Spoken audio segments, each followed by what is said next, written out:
And back as always for another episode of the Ads and Dunks podcast, exclusively brought to you by the Ausmerican Aces. My name's Adam Treloar, and of course, my best mate on the other end, Joshy Dunkley. How we going, mate? I'm going all right, thanks, mate. It's been a bit of a different week this week. Obviously, a good one. Both getting wins. Again, the winning trend continues. How have you been? You feeling good? Feeling good. That trend is bizarre at the moment. I feel like it well and truly is following us, into our careers away from each other. But we'll touch on that a little bit later. But no, my week was good. I'm sporting a nice little black eye. Usually, out of the two of us, you would never, ever, ever predict for me to have the black eye and you not to have the black eye. Clearly, you're the one who's in and under more than what I am. So, bragging rights this week for me. It's good. Maybe since I've left, you've had to do a bit more of the hard yards, mate. It's funny because when I actually had the collision, I think it was with Bracer in the middle, smacked my eye, and I could see it was kind of closing a little bit. And anyway, at the end of the game, the boys were like, "Oh, it's going to be a nice one throughout the week." And my first thought was like, "Oh, I can't wait to show Dunks this. This is cool. Little black eye." Oh, so good.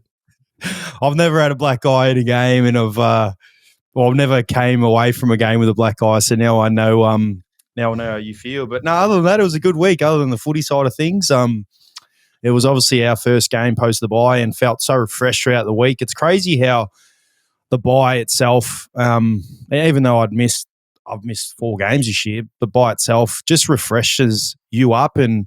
You go into the games and, the first game, obviously, we played Freo a couple of days ago. But even now this week, I feel great. I just feel really good. You can never take for granted how good you feel post-bye. Yeah, I agree. I think it's definitely a nice one to mentally refresh and physically refresh. I'll tell you what I actually have been doing a little bit of this week. And you probably, we definitely know because I know you do it. I've been doing quite a few playbook coaches.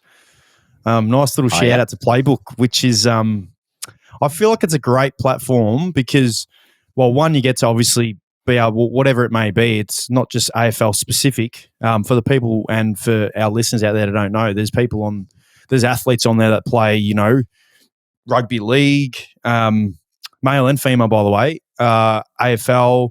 I've seen some netball as well. I've seen some soccer as well. And I've actually spent the last week doing quite a few playbooks. It's always so good when you go out and spend, and I know you and I talk on the phone about it. You were telling me the other day about it. It's always so nice to go out and spend an hour or so with whatever age the kid may be, and it just takes you away from your own footy stuff and makes you appreciate, I guess, football in general. Yeah, for sure. I think I said to you the other day, it's just so satisfying when you're teaching young kids or whoever it might be, it might be an 18-year-old kid that wants to learn more. But when you see them learning and seeing them implement the skills that you're teaching them, it's just so satisfying. Like I can see how, I feel like they enjoy it, but also we enjoy it too. So it's a great platform to get involved in, that's for sure. Yeah, I as I said, now that I've been trying, because sometimes it's hard because, we got to schedule this in our own time. And a lot of the times I schedule, you know what I'm like. I'm terrible at scheduling and I always accept it. And it would be on a main day when I can't get there. And it's just like, oh, no, I'm sorry.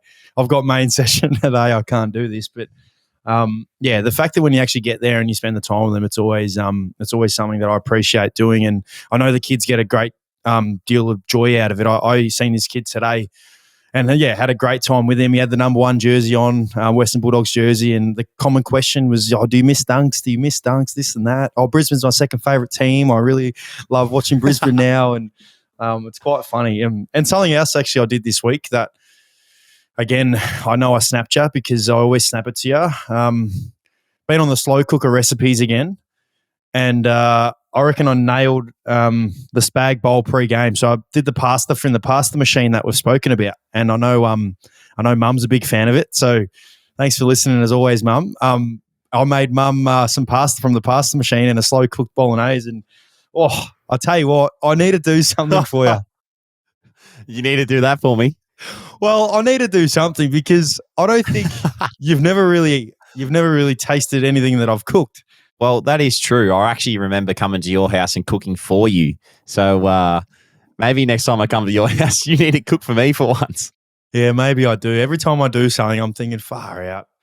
Why didn't I do this when Josh was here? I should have made him some food. But was there anything exciting or random that happened in your week this week before we start our show? No, not really, mate. Not really. It was a pretty stock standard week. Thursday night footy made the week really short, so got to spend a little bit of time over the weekend just chilling out, and went to the Broncos Dolphins game on Saturday night, which was pretty cool at the Gabba. So a different one. Normally it's played at Suncorp, but they have I think because the World Cup soccer, I think the Women's World Cup is here at the moment. So they've been kicked off Suncorp and had to go to the Gabba, and that was pretty cool watching it there. Do they build up the rivalry in that? Obviously, that's obviously the rivalry, the Queensland rivalry. Well, not the Brisbane. It's more so the Brisbane rivalry, right? Yeah, it's the Brisbane rivalry. But yeah, it was actually pretty cool to see because the crowd was, I think it was only about 20 or 40 more than what we had on Thursday night. So for a big derby, you could call it, in the NRL, being at the Brisbane Cup, to have a similar crowd on Thursday night footy is promising. It's good for AFL Queensland. It's good. Yeah, it's pretty cool too when they use obviously the NRL get a chance to use the AFL fields. I know our game on Saturday, Arvo, Storm and the Panthers played on the Friday night, and they still had the markings out on the ground. You couldn't really see them, but you could tell where the thing was. And Libba and I were joking about, imagine if we, had a centre bounce clearance, and because the try line was right where you broke the paint inside 50. Imagine if Libba handballed to me and I slid for a try or something mid-game, something stupid that we were talking about. But yeah, it's pretty cool. They use the AFL ovals, but it's good, mate. I did see a bit of that game, and your boys, the Dolphins, who, for what it's worth, you were a big Storm fan, and our listeners out there obviously now know that you're a big Dolphins fan. You've definitely jumped ship, and all I'm saying is once Storm, make the finals and they're up there. Just got me hat here, mate. Just got me hat on. Once they're up there and the Dolphins don't make the top 8, you can't jump ship back to the Storm. No, I'm not going to jump ship. I don't think that's going to be a issue for me. I actually saw Money on the plane. Came Munster back to Melbourne 2 weeks ago before we played the Saints, and having a good chat to him. So I've still got good connections. It's just I know. I'm a Finns boy now, mate, and living in Brizzy. Probably should be a Broncos boy, but Fousey and the boys and Shawnee Sullivan and Tommy Gilbert, they all get around us at the footy club. So it's hard not to support them. No, that's good. We love the NRL. I guess we'll move on, and we'll start off with the crazy trend and bizarre trend, as we touched on earlier, that is still continuing in our footy journey away from each other. You won on the weekend and I won on the weekend. Crazy. Yeah, well, it is strange because it's becoming a thing now where whoever plays first, if they lose, I feel like it's a bit like, we're in trouble here. Yes. We play first this week on the Friday. You guys play on the Saturday Arvo, don't you? 1:45? Yeah, that's correct. Yep. So you know, obviously, and it's a big task this week for us. It's going to be, I'll touch on that a bit later. It's a very big task. So we'll see. We'll see if this is the week, what happens. And I hope it's the week that it continues, where we just can continue winning, that is, not losing, because it's always nice winning. But yeah, as soon as I seen you guys won, and I kind of knew the game was over well and truly early because you guys dominated. I thought, here we go, we're going to win this. I'm pumped that the streak's still going. And I guess we'll touch on that a little bit later. But you potentially may not be playing this week, which is a bit of a shame. But we may as well move into the review. We'll start off with you. Obviously, we won't talk about the game. We're going to talk about you individually first. Seeing you on the bench a little bit in that third quarter, and you were pointing to somewhere lower body, and you never complain about injuries, and you always just get on with it. And when I seen you do that, I thought, he must actually be sore here, because he never complains. Can you run us through how your body feeling, what's happened, subbed out at 3/4 time? Give us the rundown. Yeah.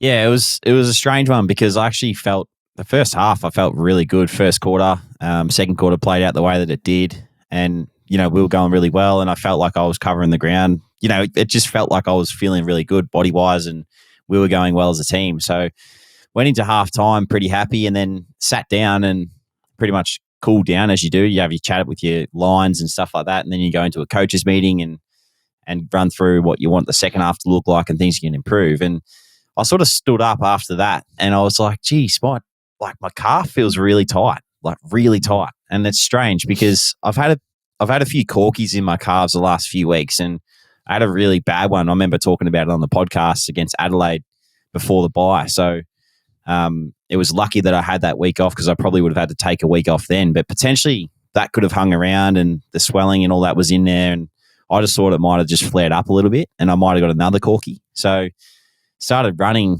went back out on the ground and tried to warm up, and I was no good. Like I yelled out to the physios. The boys were in the huddle, and I was just on the ground to the side, like in the forward pocket, trying to get treatment, trying to get freed up. And it was very bizarre. So went to the centre bounce, and I pretty much limped to the centre bounce, and wasn't feeling great. And I said to, I think, Huey McCluggage, because I wasn't meant to go off the ground until about 16 minutes in or 15 minutes into the quarter, and Huey was our first rotation. So I said to him, mate, you take mine. I've got to go early. So I went off at about 3 minutes in, first opportunity, and then got some treatment, and I thought, started to feel a little bit better, loosened up, and came back on, and I actually ran out the quarter. So I ran out the rest of the quarter and started feeling good. So it was weird that then post-game, coming off the track, it just got sore and sore, and now it's really tight. So it's not probably looking great for me this week, but hopefully back next week or the one after that. Yeah, it is quite frustrating, because I know you obviously you message me. Well, as we do, we message. I wish you were okay, but you asked me, what does a strain, I guess, feel like, and you kind of gave me your answer. But it must be frustrating because you've and as you said, hopefully it's only, if you do miss this week, hopefully it's only 1 week and nothing longer than that. But it must be frustrating because you're putting some really good footy together, and you're not just really good. You should be in All-Australian contention, and playing some great footy. It must be annoying that you have a little setback and miss a game. Just how are you feeling more so mentally from that point of view? Because you've, knock on wood, been really good for 2 seasons now, where you haven't really had an injury, and an injury that's kept you out. You've had injuries, but not injuries to keep you out. You must be pretty frustrated that that's the case at the moment. Oh yeah, for sure. And I've never done a soft tissue before either. So for something like that to happen is very rare, and I'm not too sure why. And you sit there and you just think it through your head, like, what did I do? Like, what have I done wrong? Is there something I didn't do that I normally would? So yeah, a lot of frustration crept in. I remember when I found out that I was probably going to miss this week. Your heart just drops, because I don't like missing games of football. And when you get told that, like, it's a bit sad, because that's what we're there to do. We're there to play games of footy, and I want to be out there for my team and play my role and hope that helps us win. And I'm not going to be able to do that this week, which is disappointing. But as you said, hopefully it's next week. But yeah, it was a whirlwind of I've never been subbed out before. I've never experienced that and what that was like. I tried not to get subbed out, so try to play on a calf. It was that I was saying was fine at the time, because adrenaline and stuff like that was kicking in, and then sure enough, it wasn't great. So yeah, disappointing. But life goes on, mate. Got to keep moving on, and I'll do the rehab and hopefully be back next week. Fingers crossed, Eddie. Yeah, and you're right. It isn't fun getting subbed out. It absolutely sucks sitting there. You feel like you just feel like a slack ass pretty much, because you're sitting there and it's no fun, especially when you're injured. I thought about throwing the mouth guard too when I was on the pine, just to do a little replay of you. Speaking of doing thing for each other, the amount of post game when we won our game, we were celebrating on the boundary line, high fiving. The amount of not just kids but adults as well throwing up the Ausmerican Aces sign was unbelievable. Yeah. It's unbelievable. Good. I'm getting the same, mate. I get the same at the Gabba, that's for sure. Yeah, well, I was disappointed I couldn't kick a goal, and hopefully there's not a countdown for me now to kick it and then celebrate it. But what about your game itself? Obviously the game was, it was clearly dominated one side. Richmond are one of the, we all believe and still more than capable of, playing some really good footy and playing finals footy, but they were flying into the weekend and you were able to, seriously stop them in their tracks and end up winning dominantly. You guys must be just extremely confident at the moment with how you guys are going about it, and the fact that no matter who you're coming up against, you're probably going to, play your brand and give yourself a good chance to win. Yeah, it is promising. I mean, you go into the weekend or last weekend against the Tigers knowing that they were playing some really good footy. I think they won 3 of their last 4 and lost to Port by 10 points or so. Prior to that. So it was a huge game for us, and I think the way that we approached it was awesome. Talked about it post game. I think I did an interview with Jude Bolton, but I just talked about how priding ourselves on our defense, and it's been something that we've been working away at all year. Started back in the preseason, and I think that's really stemming like the rest of our game. It's really helping us play the offensive style that we want to because of our good team defense, and everyone's buying into that, which is great. So yeah, it was promising to see that. Sometimes you might not kick straight as what we did the other night. Like I think early in the first quarter, we were kicking a lot of points and it was a bit frustrating, but then to kick all these goals and everything sort of come through with, it was just a lot more like, I feel like it was clarity and everyone just knew exactly what they had to do on the day. And it was great to feel that out there because the belief then kicks in and you start to think, well, we can do this to anyone in the competition. So hopefully that continues on this weekend. Obviously, I won't be out there, but I'm sure the boys will do a great job. Yeah, it just you're spot on. It looked like you'd turn the ball over in dangerous spots and just slingshot it the other way, and your forwards are just, I think Eric Hipwood's playing some really good footy. His last month or so has been unbelievable, and the way he's jumping at the footy's been incredible. And obviously Joe Danaher ended up kicking 5 and taking several marks. And, again, it must just excite you the fact that these guys, Cam Rayner, Charlie Cameron as well, obviously these guys, Link McCarthy as well was awesome. I just keep reeling off these guys because I can picture them just dominating. It must be, exciting for you. As you did just say that, they can do it every week. But the fact that, these guys are playing some really good footy right now come, the last month and a half of footy must be really exciting going forward. Yeah, it is. It is very nice, and it's good for those boys too because a lot of them talk about, Link McCarthy, for example. He's been doing all the selfless stuff all year and hasn't really got his turn and lick of the ice cream, some would say. And, on the weekend he did because that's just what happens. You keep doing the things for the team and then all of a sudden you'll start to get the reward that you deserve. So it's great recognition for someone like him who's been working away and doing all the little things that not many people see. And then all of a sudden, he has a great game like that. So it is promising. And we've just got to now keep it going and hopefully that holds us in good stead towards the back end of the year. We don't really talk about Lachie Neale, obviously. We always talk about Charlie Cameron and we've mentioned Will Ashcroft quite a bit this year. I could swear his season is quietly going under the radar yet again. Do you reckon he'll be right up there in the Brownlow? Oh, I do, yeah. Just because I know that I've played with him and every time, you look at the games that we've won, every time we've won, he's been right up there and probably or arguably the best on ground. So I think he'd have a lot of 3-vote games that would be challenging, probably right up the top. And you must love, I guess tell I guess the listeners a little bit about how not lucky you are, because I'm sure Lachie Neale feels the same, but the fact that you're able to run out there week in, week out, and you're able to play with Marcus Bontempelli. I mentioned obviously Bond because he's a champion, and Libber and these guys, but now you get to run out next to a guy like Lachie Neale, who no doubt he's going to go down as one of the, modern day of our era greats of the game. It must be something that you pinch yourself about a little bit.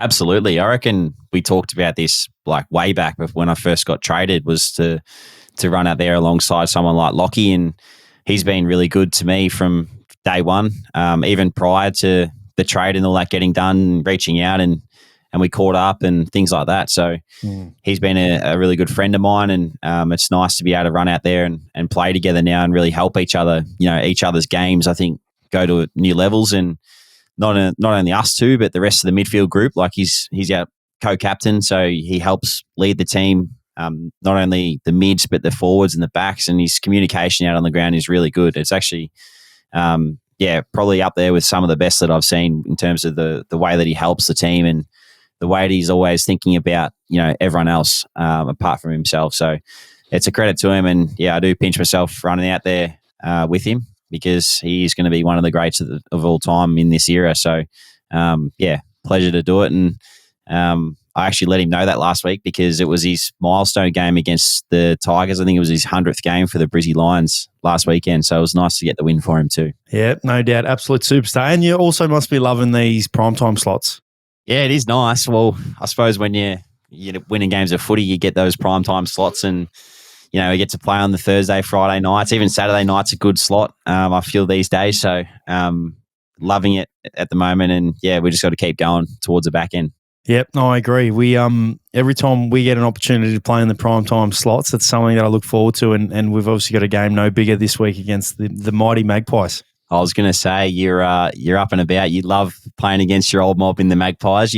I think last time you took out the 3 votes in the Brownlow, so you better be up there again, mate. How are you feeling about that one? I honestly think that you boys are a huge chance in this game. Yeah, I think they were my only votes for the Brownlow in that year. I think that was last year, but no, I feeling really good. I love.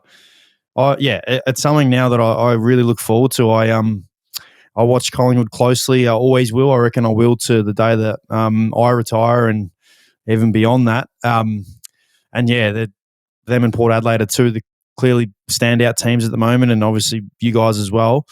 But I'm extremely excited. I love the fact that it's at Marvel, definitely a fast track. Don't have to worry about weather conditions, especially in the middle of July, or it's the first week of July, but it's absolutely freezing and raining every day. So I don't know if you've seen MCG games lately, but a lot of them have been wet and windy. So although I would love to play at the G, but I'm just really excited that it's going to be obviously under the roof at the fast track. Really looking forward to what our best footy can bring and how we stack up against the informed team and right up there as the best team in the competition. Yeah, it's going to be a huge game. Probably before we touch on any more, I probably should talk about last week because I just talked about my game last week. But the Freo game, I was sitting there watching and kicking back on the couch, and I thought, you boys are going to run away with it here in the third quarter, at 3/4 time, and Freo got the first 2 goals. How are you feeling after that?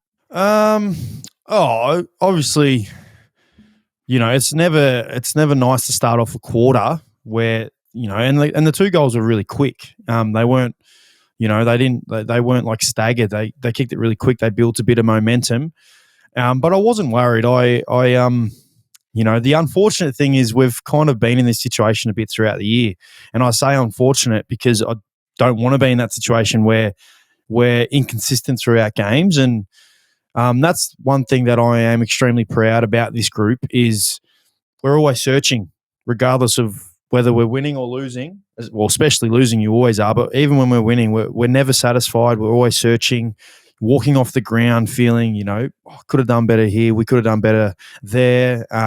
We had lapses of concentration for a 5-minute period here and whatnot. So we know the great teams, and again, we look at your game, for example. You guys ended up winning by however much you won by, and from the very get-go to the very end of the game, from an outsider looking in, looked like, you nailed everything to a T, and no doubt you obviously have work-ons, but from afar, it looks like, look at Brisbane, they're flying, they're defending really well, they're scoring really well, they've had a great game from start to finish. We want to be able to, deliver that and do that week in, week out, and it was a bit like that on the weekend with the Freo game, and to touch on those 2 goals in the first quarter, as I just said, unfortunately, it was like we'd been in this position before. So I didn't really doubt us or worry. I knew that, let's just turn it here. Let's get back to how we want to play. We'd played well the first 3 quarters prior to those moments, and I felt as though as soon as we were able to kick a goal that the momentum was going to swing our way, especially with the crowd. And it felt, it was a Bulldogs crowd clearly because Freo are a travelling team, but I think there was only 30,000 people there, but it felt like it was a lot more and a lot louder, and we really gained some momentum off that and built off that. So once we were able to kick 2 or 3 goals and kind of get out of the mess of it being a close game, we were able to play a lot more confidently, and that's what we did to finish that last quarter. And again, really proud of the boys' efforts. Freo, again, no slouch. They've played some great footy this year. They've beaten some great opposition, and we look to keep building, and another pleasing performance. But now we look forward to obviously the Collingwood game this week. Yeah, it was a huge moment in the game. I remember when I was watching, and I actually reckon it was you and then Bont and then Libba centre clearances in a row, 3 centre clearances in a row after going down or being down in the last quarter. So huge moments, and obviously leaders of the team that stand up. And but I do want to know what were you talking about in that centre bounce? You're down. Freo have kicked 2 in a row. What do you talk about? You come in, you talk to Timmy or whoever was in the ruck lobby at the time. What are you talking about as players? Because it is a core midfield group that you've got in there now. Yeah, it's a good question, because sometimes it's you don't know. I find the great teams that I've been a part of, they always try and problem solve, especially when things aren't going your way. And yeah, we were. It's not that we were trying to problem solve. We were just trying to calm each other down and give each other the confidence to get back to what we were doing prior to those 2 goals that were kicked. And you can talk about breakdowns, where we turn the ball over, this and that. But we know in this moment, we always talk about being in the moment, being present, being, it might not be a day, but it could be a moment, that kind of mentality. And yeah, we just went back to wanting to do that. And we knew that started with us. And you talk about great leaders, and that's obviously clearly led by Bont inside, and then Libba obviously doing his hard inside stuff. So, we take great pride and responsibility in giving our, not just our forwards, but our team, our midfield. The reality is for us, it's a lot of the times our wins and losses are dictated off how we go as a midfield group. And we didn't, I think Freo had 100 plus more disposals than us, but our pressure and our tackle intent and our efficiency with our tackling, not just, tackling, our actual efficiency and being able to cough the ball over and win the ball back was probably the best we've done all year. I know we had 14 forward half turnovers and kicked 9 goals from that, which is, for all the stat heads out there, which is incredible. That's an incredible strike rate. It's very rare. You usually need around 30 to 35 forward half turnovers to kick 9 or 10 goals. We were able to do it from 14 forward half turnovers. So, something that, you talk about stuff you're proud of. Very proud of that. Very proud that we've still been able to defend really well all throughout the year. We haven't really had a game where we haven't been able to do that other than the first 2 games. So, it was nice to get the win. But as I said, looking forward to this week's game. Yeah, how much belief do you think it gives the rest of the group after being in that position and winning the way that you did? Do you think it's good for, we're starting to see Mara really get back to show us what he's capable of and what we've always known he's capable of, and the younger players, I thought Westy in the last quarter was huge, came on and made an impact as sub. Like, how much belief do you reckon it gives the group that, no matter where you are and if you're down, that you can actually run out winners of the game? Yeah, an enormous amount. And I think, you mentioned Mara and you mentioned Westy, and Westy definitely, he's it's never easy playing the sub, and he came on in that last quarter and was an enormous difference for us. It was a big part of the reason why we were able to get on top. So full credit to Westy. I think the belief, grows enormously because of the fact that we're not relying on it to be Bont to get us over the line. We're not relying for it to be Jackson McRae or Tom Liberatore, Caleb Daniel. It's, we want these guys to bring their best and to help us win. But when we can, trust Mara to play the way that he's playing and keep growing the way that he is, and then West to do the same thing, and guys like Lockie McNeil and Caleb Poulter played his first game. These guys, Ryan Gardner, who's was one of the sole key defenders down there because Liam Jones is obviously out. When these guys can continue to perform and deliver when things need to be delivered and we need to actually, deliver to win the game. That's probably where the belief comes from because, as I said, it's all well and good to rely on Bonte and these guys who have done it week in, week out. But when the players who, aren't necessarily known for that start to do it more often and continuously do it, it builds this inner belief. And I know you well and truly would know that. It builds an inner belief where, when adversity is there throughout a game, we have this belief that, we're able to, potentially get a roll on here or, potentially turn it around and ultimately win the game. So, those guys, you mentioned Mara. Mara's playing some really, really good footy. And I think the fact that it looks like he's just, not looks like, I know he is. He's enjoying it. He loves going out there and playing. I can see the energy that he brings. He's flying for pretty much every ball that comes his way, and that's always been his biggest strength. And, so some games where he may not clunk him, but there's games where he does, and he definitely did that on the weekend. So extremely proud of him being able to deliver and play extremely good game for us and continue to build from there. Yeah, no, it is. It's a huge win for you boys and gets you back right up there in the hunt for top 4 too. I think you go equal on points with Melbourne after they lost. So that's huge. And yeah, looking forward to, as we talked about earlier, like Friday night against the Pies is going to be a massive game. And yeah, you talked about it a little bit. I think Geordie's back and you'll be looking forward to seeing him out there. Oh, no. I kind of wish he was still not playing because he's an absolute superstar. But no, looking forward to seeing him, all the ex-teammates. And, I've spoken about my love for the guys. Jeremy Howe, obviously, is back, so I'm excited to play against Howie and these guys. It's a game that I always pencil in and always know when I'm going to be playing against Collingwood. So it's exciting. I'm really looking forward to it. You and Howie should hitch a ride together to Marvel Stadium. You just live around the corner, don't you? Yeah, probably. Yeah, we could. Usually we'd have like a little shoot around or something on the basketball court. I might shoot him a message, see if he wants to come around, see if I can be beaten on the court yet because it hasn't happened yet. But fair enough. Yeah, it's a little dig. I just wanted you to say something stupid or say, shut up. But what about, and personally, I think this is the best after the siren goal I've ever seen. Honestly, ever seen. Dan Houston's goal. But did you watch it live? Were you watching it? Yeah, I was walking out of the stadium, out of the Gabba, and after the NRL, and I was like, quick, I got to flick this game on. And I watched the last 3 minutes, I think, and I thought the Bombers were home. I thought they were home. Mate, I was out for dinner and I was just live updating the score and I seen Essendon kick the goal and it was 33-minute mark or whatever. And then as I turned it on, Dan Houston was lining up, and then I had a little bet on who pays for dinner with who I was with, and I said there's no way he's kicking this. Wet weather. I don't know what the breeze is doing, but I could only imagine the ball would have been extremely waterlogged. There's no way he's kicking this. And the guy I was with straight away, he said, yeah, he'll kick it. And then, kicked it. So I paid for dinner. But, mate, is it the best after the siren goal you've seen?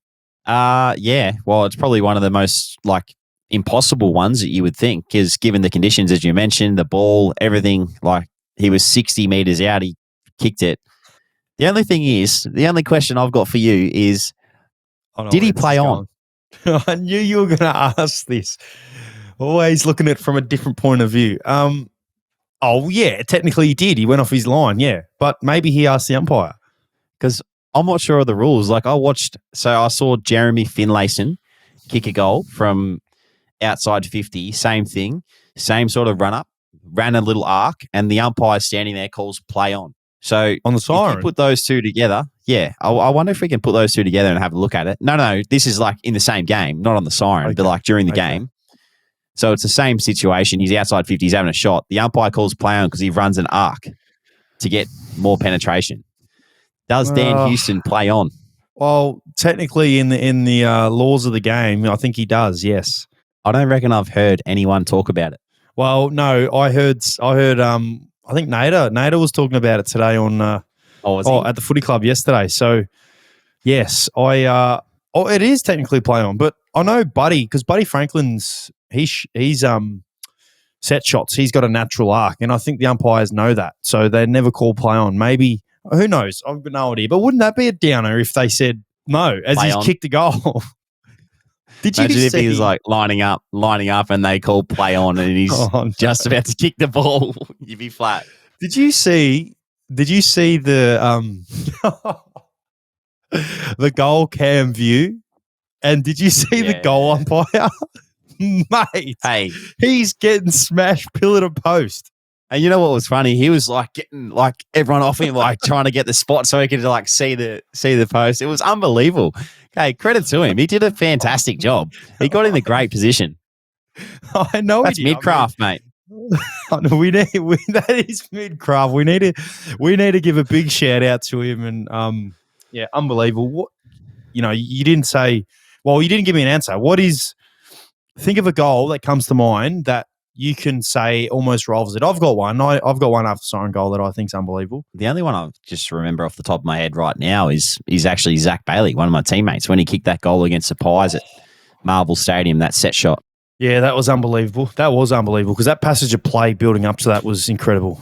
Yeah. My one after the siren is Luke Shuey's 2017 elimination final against Port Adelaide. And huge. I mean, yeah, because that's like season on the line, where obviously Dan Houston, his kick is a lot harder, but Luke Shuey's, I could only imagine if it was me, man, I'd be like trying to guide it. I'll probably I got a cramp. Can Caleb Daniel kick it or something? I don't want to kick it. No way.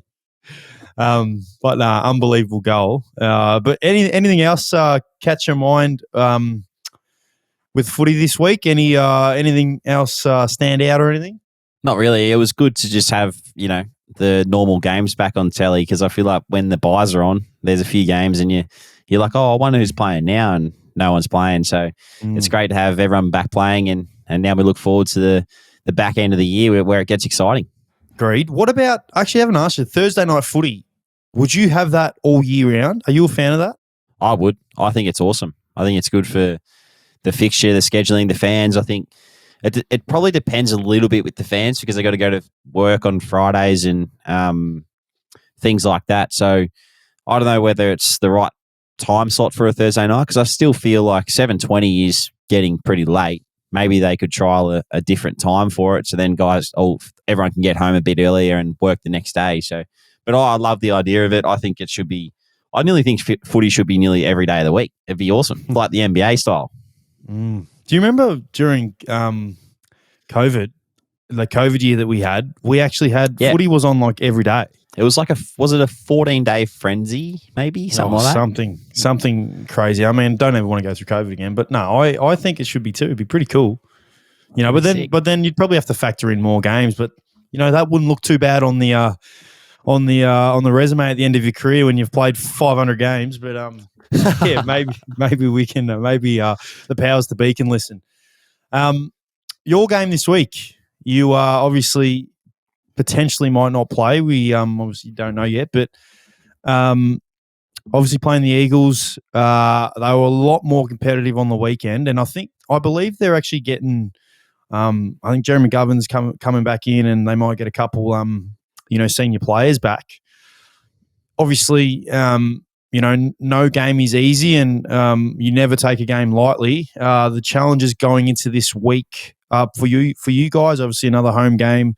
Touched on you might not be playing. How do you approach this week? No, I think it's safe to say, mate, that I won't be playing this week. So we'll just get that one out of the way first, unfortunately. But it's gonna. Yeah, I think we watched a bit of their game today, actually, against the Saints, and they took it right up to them. It was a cracking game of football over in Perth last week on Sunday. So, Sunday or Saturday? Might have been Saturday. Sunday, yeah. So it was, they're going really well. I think, obviously they're not going so well as what they would want, because the week before they were disappointing against the Swans, and they all came out and said on record that was really disappointing for them. So we expect them to come over here with a full head of steam. Like we say with every team, if you're going to be off slightly, then I think the opposition will take a mile. So we're going to have to be at our very best again. Obviously coming off a really good win, but now it's, you want to reset and you want to go again and bring all those things that we brought last week that put us in that position against the Tigers to hopefully that'll put us in the same position against the Eagles, who it is a massive flight over here from Perth. It's about 5 hours, I think. So hopefully we can catch them napping early on in the game and get the jump. But it's going to be a good game around the contest. They've still got some senior players in and around the ball. Shuey, led by Shuey, and yeah, the Gaffs, the Tim Kellys. He'll be back in. Who else have I missed? Yo's out. Sheed's in there. Like, they've got some senior players. Hearn's back playing, and they're all premiership players, mate. So they know what to expect week to week and how to tackle teams that like to move the footy well. So it's going to be a good test for us. We need to be ready to go. That's for sure on Saturday afternoon. And yeah, look forward to. Obviously, I'm not going to be out there, but look forward to kicking back and watching the boys go about it.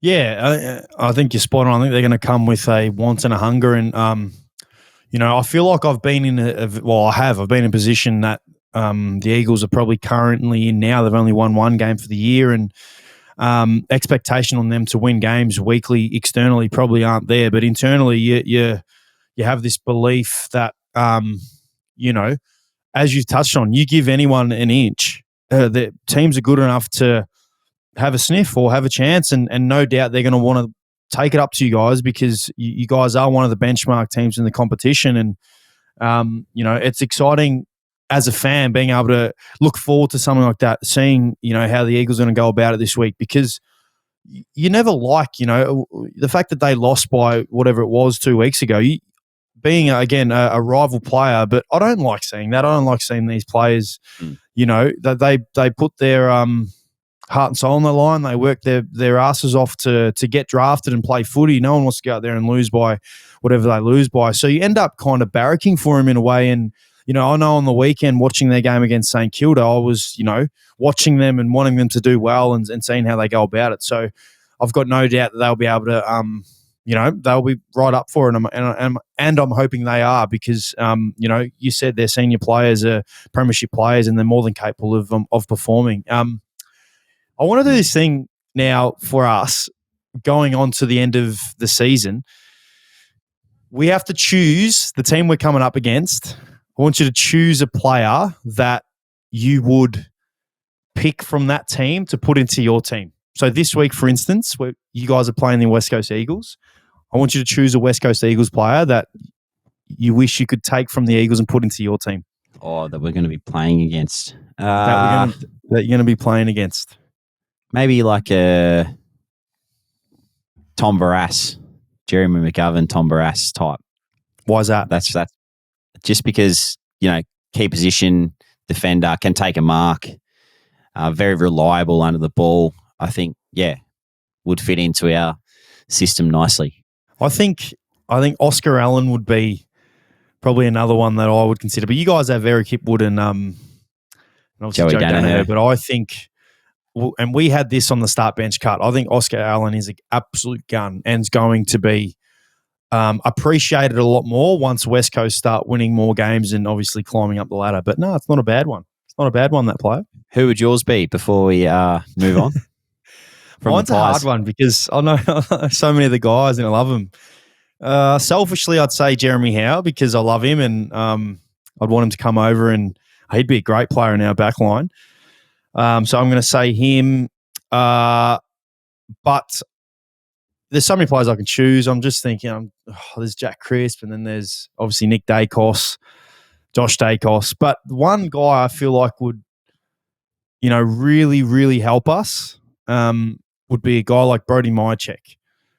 And I think, and I always tell Checkers, I've always told him whenever I've come up against him that he's one of my favourite teammates that I've ever played with. He's one of those guys that you want him on your team because he does everything that he can for the team and plays right to the final siren. And it's great to see now. I feel like he's well and truly getting reward for all that. And in my opinion, he's right up there in the All-Australian contention. And, I could see him in the All-Australian team at the end of the year. But yeah, he's probably the guy that I'll choose. And there's so many, there's so many for Collingwood. Jordan Agoe's another one. Darcy Moore. Darcy Moore would be unbelievable. The list goes on.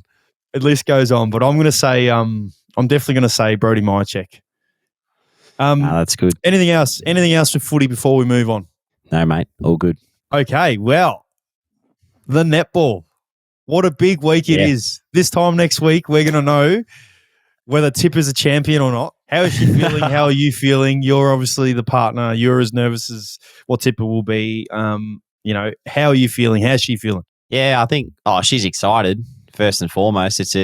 I said to her, like, you've got to enjoy this because it's not every day that you'll be playing in a grand final, let alone, obviously winning or losing. So it's a massive week for the Thunderbirds. They haven't been in the grand final for 10 years, I'm fairly sure, or they haven't won one for 10 years. So, and yeah, it's strange because they're playing the Swifts again, which will be 3 games in 4 weeks that they've played the Swifts. So it's going to be a huge challenge. They've obviously had some really close games over the past few weeks, and even in the past few years, I think they've always been close. So, exciting Saturday night, I think, in Melbourne, 7 o'clock. So it's going to be a massive game, and looking forward to obviously watching, and hopefully Tipper's the champion this time next week, mate. It'd be awesome. We're all barracking for her. I'm barracking really hard for her. Hopefully she wins. What's your plans? Because obviously now you're not playing games on the Saturday night. Are you going to be able to get down and watch? Still working through it, but hopefully I can get down there and support her because it's once in a lifetime opportunity, and I just want to be there for her if I can. So whether that's early or later on, I'll just make sure that I get down at some point just to make sure I'm there, mate, and supporting her. That's good. Do you know if they do like a open training session, like the last session, or something where you get the fans involved? Because, that's obviously, we play the game for the love of the game, but a massive part of the reason why we play is for the fans. Do you know if they're doing one? I think they are doing one. I saw something on Instagram today that they've got an open training session, maybe in Adelaide. Nice. Let me just double check. Yeah, let me double check. Do you know if is the preparation similar to where interstate team maybe fly out on the Thursday, play on the Saturday, or would you fly the night before or the day before, give yourself a day, or get there a little bit earlier to prepare? Because obviously it is a massive week for the girls. Yeah, I'm fairly sure they go over Thursday. So they go over, I'm actually just seeing this now. So they have an open training session at 4 o'clock, I think, on the Friday. So, Friday, 4 o'clock for the Thunderbirds, and the Swifts at 2:30. So, it'd be pretty cool to do a bit of a captain's run. I'm sure they've probably never really experienced that type of thing before, outside of, playing in finals where the crowd and all your fans come to support you the day before a game. It's awesome. And it's great because Victorians love supporting netball and sport in general. So it's going to be a great build-up, and, the state of Victoria is well and truly going to get around it. Before we move on from the netball for the last time, before next week is we know the result, what about the prelim final on Saturday? Unbelievable game. Talk about all these things that happened. Yeah, unbelievable over the weekend. I was at the rugby, and then I watched that Dan Houston goal after siren, and at the same time, the netball was going on. So it was like everything was happening. And I remember flicking it on because I saw the score, and Fever were up by 5 points, and I was like, oh, geez, they're going to run away with this. And then they took off the Sasha Glasgow in probably one of their best shooters, and just couldn't quite get it done. Huge result.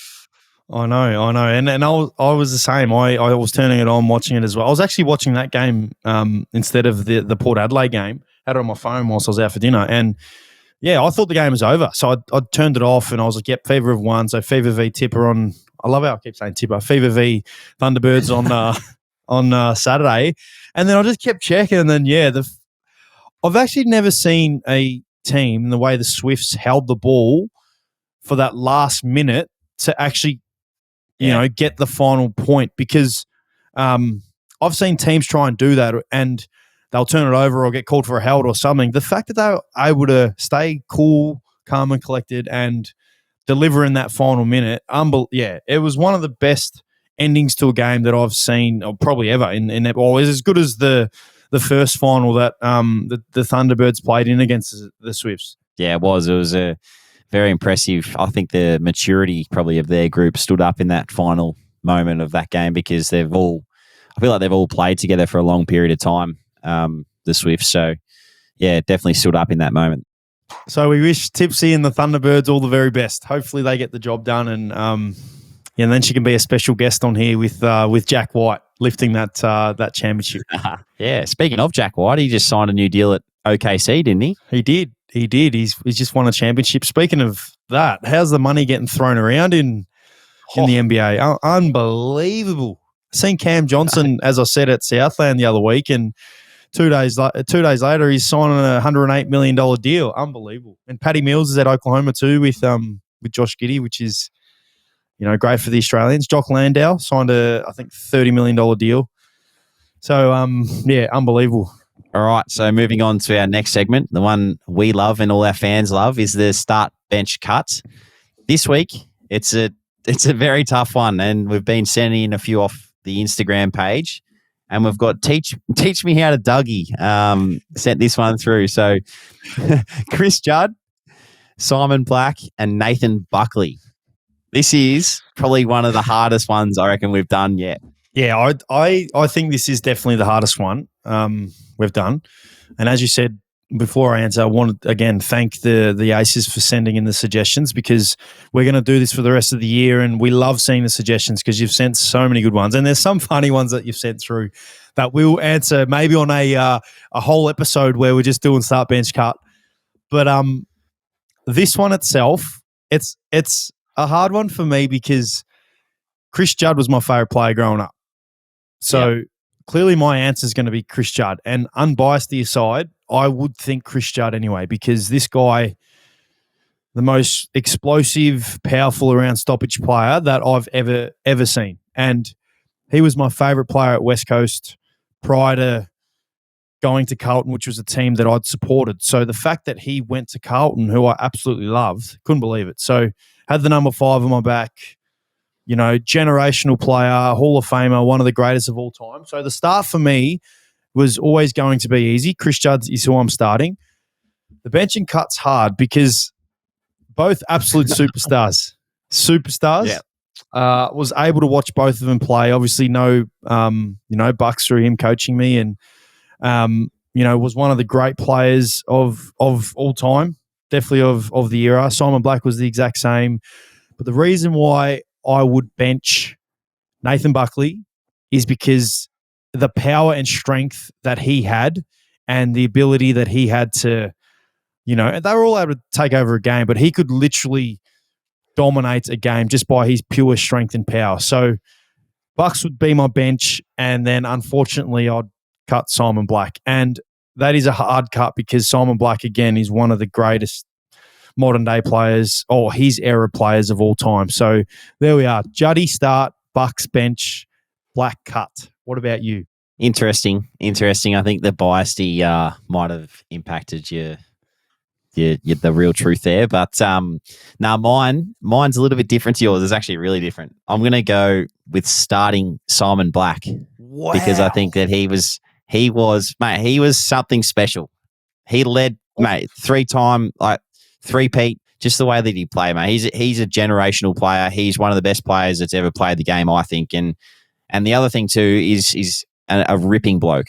I've actually come across him, last year when we were in Tassie together, and we ran into Banger in Tassie, and I was a bit in awe of him. Well, I met Blackie up here when I moved up, and mate, I was in awe. And I just remember seeing him play games of football and just the way that he played, and just to meet him and chat to him and stuff, unbelievable. So I'm going to start him, and then I'm going to bench Juddy, because I agree with you. I think Juddy is a same thing, a generational player, and one of those people that I looked up to as a kid. And I actually got to meet him. I was going through primary school in Yarram, and he and the Carlton boys came down to do a clinic with us. Yarram, of all places, 2.5 hours away from Melbourne. And then I've seen him around the traps too. So another good guy. And then I'll cut Bucks.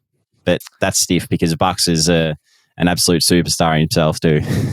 Mate, Bucks is, I believe that is, you're showing your age and how young you are. You clearly didn't see Bucks at his best. I didn't like Blackie as well. I didn't see him at his best, but I just know. Yeah, but no. Blackie's Blackie was as good as ever right up till he retired, where Juddy obviously lost his pace a little bit and injuries had hurt him a little bit his last couple of years. Where Blackie was Bucks, mate, at his best. And as I said, my bias deal with Juddy, because he was my favourite. He was my idol. I love that guy. So I'm always going to put him first. It's like Kevin Durant, LeBron James. I'm going to put Kevin Durant because I'm biased towards Kevin Durant when I know LeBron is probably better. Well, he is. Nathan Buckley at his best was as good as anyone you'll see. Go back and watch his highlights, mate. Unbelievable. Like, I would almost I'd have them both. I'd have them both starting, and then I'd just. Oh, I can't do that. But mate, it is one of the hardest ones of we've had to do because they're all champion. They're all Brownlow medalists. Juddy won twice. They've all won Norm Smiths. Blackie won one. Bucks won one in the losing team. Juddy won one in the losing team as well, actually, which is unbelievable. Multiple Australians. Flags? Yeah, well, Bucks can't help who he plays with. Juddy couldn't help who he played with either. Michael Voss was there. Nigel Lappin was there. Jonathan Brown was there. Luke Power. I know. But I just think that's my thing. I think, he's been an unbelievable player in a ripping team that have won premierships. Yeah, I get that, but you can't help who your teammates are. So I don't really like that argument about because he's won more flags, because if we're going to go down that path, then I've got plenty to argue with about who's better and who's not better if we're going down the premiership path. They're all the same. They're all the same. Yeah. Like, they've won Norm Smiths, they've won Brownlows, they're all Australians. The list goes on. But Blackie has won premierships as well.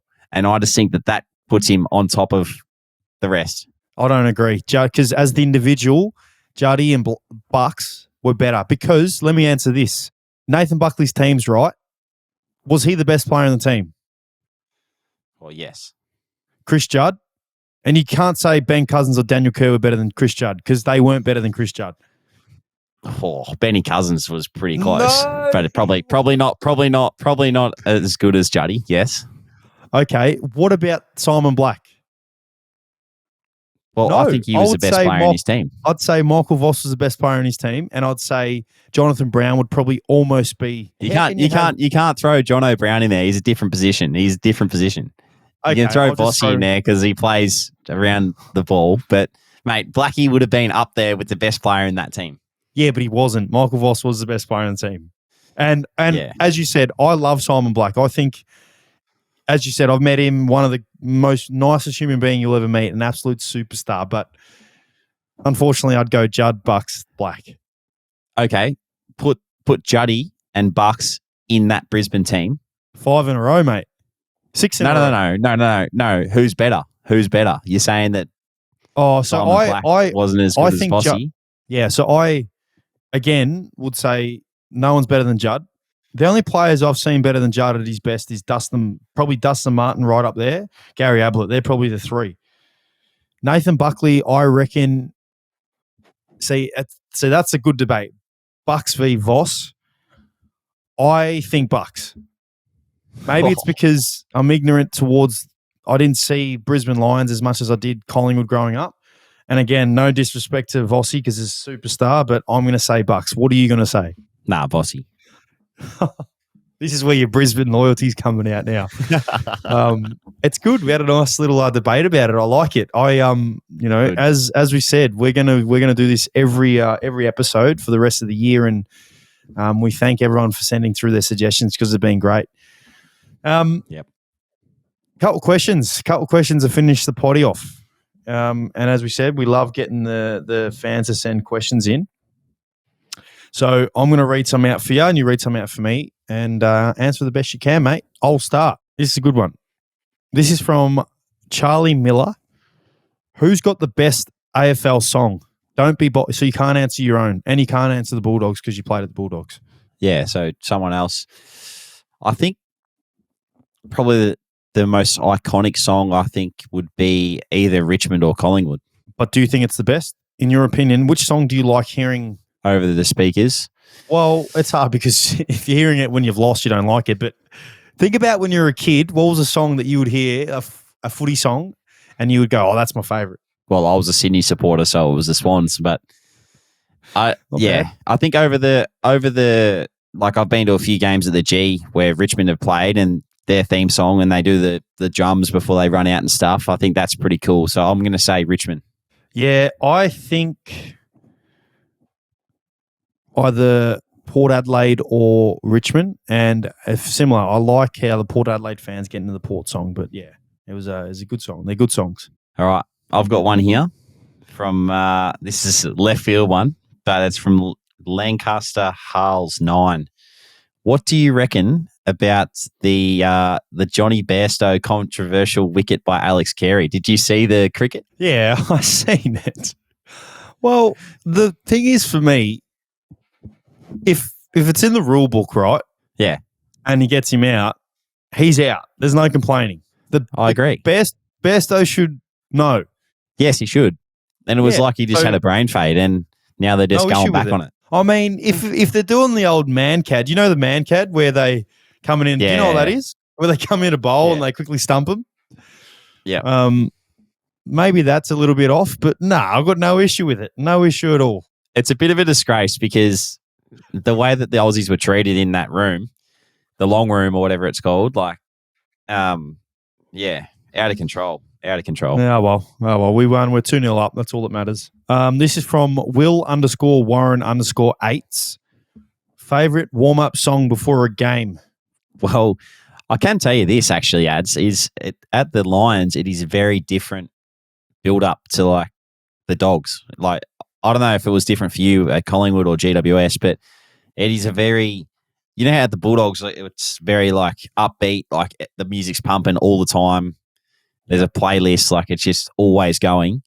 Well, at the Lions, like sometimes it's just dead silent. So like you'll be in the rooms and we'll come back in and it's like you just get your time to just switch on and start, do your own thing and chill and then be ready to go. And then the music comes on. So it's been a bit different for me, the build up and stuff. So I don't really know what kind of song gets me going. On the way to the game, I might listen, I love Coldplay. That's probably one of my favorite artists. So I'd listen to some of that. So Viva La Vida, one of my faves. Oh, good. I like it. What about you? I always go back to the same. You know that song "Looking for Me" from Paul Woodford? Yeah. We used to always listen to it. And Lane 8. Lane 8 play that. The Rope. It's called The Rope. They're like I've got them saved on my phone because we used to play it on the way to the games all the time. Yep. Together. Yeah, they're my favourites. How would you feel if we played against each other in a final? I'm hoping that it's a very realistic chance. So hopefully I can answer that for you in about 8 weeks' time. But it'd be great. It's hard to answer. It'd be great, mate. I would want to win that bad. I just know I'd want to win that bad. Yeah. So bad. How would you feel? Oh, it'd be pretty funny. It'd be pretty I'd be a bit nervous, definitely. I'd be nervous for sure, but it'd be a pretty special moment, I think, to do that, especially after, obviously not there anymore and we still do this and we talk to each other and still keep in contact with a lot of the boys, so it'd be a huge thing to happen. Yeah, be exciting. Well, that kind of goes hand in hand with my question. Aside from Ads, which teammate do you miss the most? Miss the most? Oh, I'd probably have to be Crosby or Aaron Norton, I reckon. Miss playing with those two boys, Big Naughty and Cros. Poor Crosby's out with injury at the moment, but yes. Yeah, miss playing with Naughty. Naughty had he had something like just a big presence about him, and I used to love getting around him when he'd take a huge contested mark and kick goal and things like that. So his banter and stuff around the footy club was great too. That's good, mate. Couple more before we finish. Oh, there's some funny ones. I've still got a few. Have you got one lined up? Because I'm just looking through a few of them here. Yeah, I'll finish with this one and then I'll get you to finish. This is just a nice, simple one. Edward __11s. What is your favourite Gatorade flavour? Oh, great question. Mine's the watermelon. Oh, not bad. I haven't had that in a long time. What's yours? My one is it's a tie between the grape and Oh, the blue one. Is it called Blue Arctic, I think? Yeah, the grape and the Blue Arctic. That's the tie. Have you tried that that new one, the green apple? Have you tried that? Yeah, it's good. It's elite. Do you like it? Yeah, I love it, mate. I like sour drinks. I'm actually not too sure about it. I thought it was a bit rough. A bit rough. I'll let Gatorade know. All right, I've got one here. Tez Shear, favorite holiday destination to escape the Melbourne winter. This is obviously for you, Ads. Oh, I loved Hawaii. I went to Hawaii, Fiji. They're good places. But when I think about the holidays that I've been on, Hawaii's that's the number one. I love the fact that, you know, it's hot all the time. The beaches are cool. We're technically in the States, American sport, NFL. But yeah, I thoroughly enjoyed Hawaii, and I'm looking actually wanting to go there again this year. Hopefully, take Georgie there. Maybe you and Tipper can come along too. Yeah, nice. We might be able to do that. Organise it. I had a similar question too, saying where would you live if you weren't living in Australia, and would that be your answer? I'd probably go to New Zealand. New Zealand is where I live. Yep, New Zealand is beautiful. My stepdad's from there. We've got some family over there, so yeah, New Zealand would be where I'd reside. Yeah, that's a interesting one. I never would have thought of that. Is that because of the country land and just the open space, or? Well, because I can't be in Australia, and Australia's the best country in the world. I'm not sure if you've been in New Zealand, but New Zealand is very much like Australia. You know, been to Queenstown, been to Auckland, went to Taranaki, where my family's from. So my stepdad's side of the family's from there. You know, it's a beautiful, beautiful place to be. And I reckon I could see my mum and you know, my younger brother and sister settling there and living there. I'd love that. It'd be cool. I'd love to go to New Zealand, follow the All Blacks for a year or something. Yeah, that'd be sick. That'd be awesome. What about you?